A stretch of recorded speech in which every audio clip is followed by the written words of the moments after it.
one of the things we generalize in our tactics against multiple assailants and or against a person that's a little bit more sizable, whether he's 240 pounds, whether he's 6'6" or something like that, is, you know, overzealous person that's coming in to grab you and stuff, is the eyes.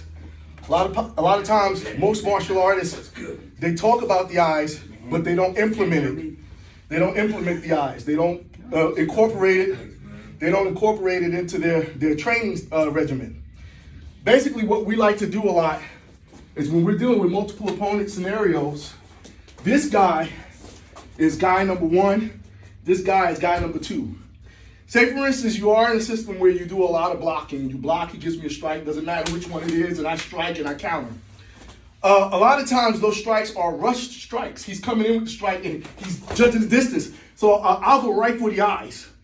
I will not go for throw strikes or even the groin. It's too much of a trouble. He's coming to grab me, so I'm going for his eyes.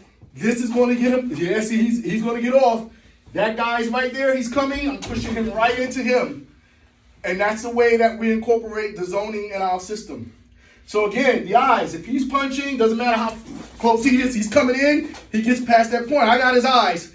The more he squeezes, see? Now, in training, what I'm doing is I'm using my finger pads, not the tips.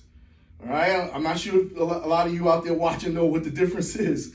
But the pads are where you see the fingerprints on my finger tips. These are the tips, these are the pads. So I'm placing, for training, I always aim right for the eyebrow so that I don't stick somebody by accident. But when my students and my training partners come in, they come in to know that I just place my fingers right on his eyes and I push. He will let go. If you look at his hands, you see he's letting go. And another thing is I'm not pushing with him not being under control. I have him. He's under control. If I need to get rid of this arm, I can take it off and then come right in. The next step is I'm going right to the other assailant with his head.